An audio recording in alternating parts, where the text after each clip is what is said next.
La réalité dépasse parfois la fiction. Ryan Grantham, connu pour son rôle dans Riverdale et révélé dans des films comme l'Imaginarium du Docteur Parnassus, ou encore Le Journal d'un dégonflé, a reconnu avoir tué sa mère, Barbara Ann White, en mars 2020.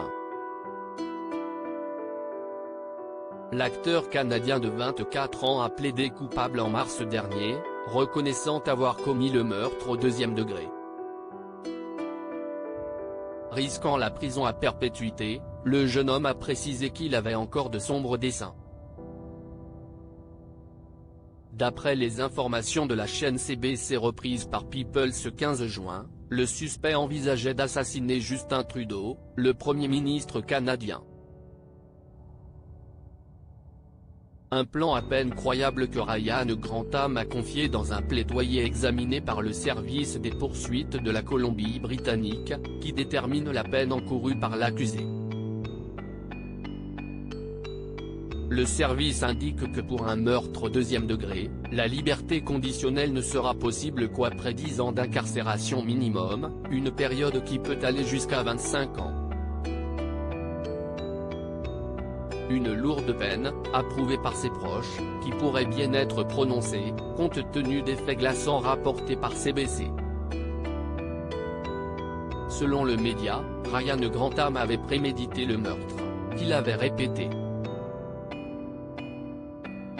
Il a également pris des vidéos, dont certaines sont datées de plusieurs heures après le crime. Le Canadien aurait tiré une balle dans la tête de sa mère alors qu'elle jouait du piano. Cette dernière était atteinte d'un cancer. Pour ajouter à l'horreur, l'interprète de Jeffrey a avoué son acte face caméra en filmant le corps, découvert le lendemain par sa sœur.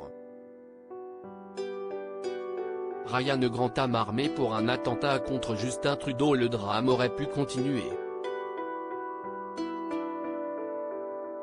Comme le relate encore CBC, Ryan Grantham aurait tué sa mère pour lui épargner de voir ce qui allait suivre.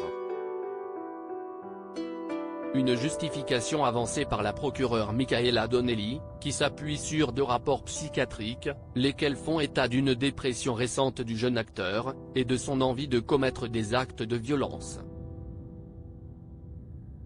Dans son élan, ce dernier prévoyait de tuer Justin Trudeau. Armé jusqu'aux dents de 3 armes à feu, 12 cocktails Molotov et de munitions, Ryan Grantham avait également emmené du matériel de camping et un itinéraire pour se rendre à Rideau Cottage, où vit le chef d'État et sa famille. Le meurtrier présumé a fort heureusement abandonné son plan et s'est rendu à la police de Vancouver, qui a recueilli ses aveux. Le service des poursuites a confirmé que l'audience doit avoir lieu cette semaine.